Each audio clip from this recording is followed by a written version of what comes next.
সুপ্রিয় দর্শকবিন্দু, শুরু করছি new York Bangla TV America থেকে। আজ আপনাদের দেখাবো যারা বিদেশে থাকেন, আমার মতো যারা বিদেশে থাকেন বা ঢাকা যারা শহরে থাকেন বা একা থাকেন, তারা কিভাবে ভাত রান্না করে খাবেন। এবং প্রথমে আমি চুলাটা জ্বালিয়ে নিলাম। দেখুন, এই ধরনের একটা স্পট নিলেন। এখানে আপনার 1 কেজি চাউলের ভাত হবে, তবে আমি 2 পট চাউল নিয়েছি এবং চাউলটা ভালো করে 3 বার ধুয়ে নেবেন। কারণ ধোয়ার পরে আমেরিকার চাউল সাধারণত এটা বাসমতি চাউল। এই দেখুন, এটা বাসমতি চাউল, কত চিকন লম্বা লম্বা চাউল।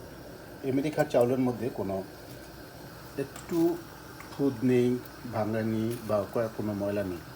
তো আসুন, আমি 2 পট চাউল নিয়েছি এবং এই যারা নাকি ভাত করে খেতে চান তাদের জন্য বলি, 2 পট চাউলের সাথে 3 গুণ পানি দেবেন। আমি এখানে পানি নিয়েছি, দেখুন এই ধরনের যেই পরিমাণ চাউল নিয়েছেন এই পরিমাণ থেকে দেখুন 3 গুণ পানি দেবেন।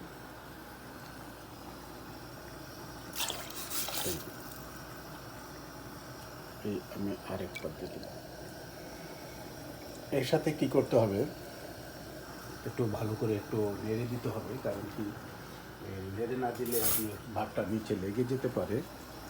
দেখুন, একটা স্পুন নেবেন, নিট অ্যান্ড ক্লিন।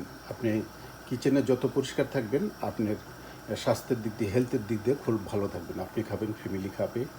তো ভাতটা নিচে একটু ভালো করে নাড়িয়ে দেন, যাতে করে নিচে না লেগে যায়। কারণ আমেরিকার চুলাগুলো এক সমান তালে গ্যাস বের হয়। সেক্ষেত্রে গিয়ে এটাতে হলো, এখন আপনাকে কিছু করতে হবে ভাতটার গুণগত মানের জন্য। যারা মেডিকেল জানেন, মেডিকেল সম্বন্ধে আছে তারা, দেখুন আমার এটা তেল, আমার এটা আপনি ভেজিটেবল অয়েল দিতে পারেন বা এটা হলো অলিভ অয়েল। অলিভ অয়েল দিলে এক ধরনের, ভেজিটেবল দিলে এক ধরনের। আমি সাধারণত অলিভ অয়েলটা খাই। একটু দিয়ে দিলেন।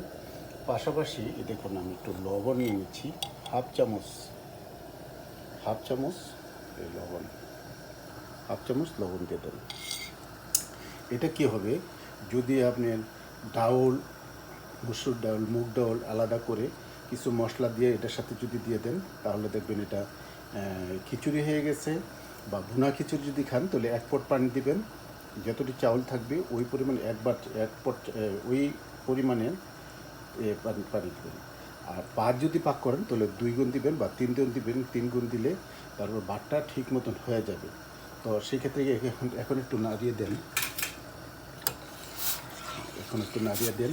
এটা করে ভাতের যে মাঠটা আছে, এই মাঠটা আপনার অল্প পরিমাণ চলে যাবে।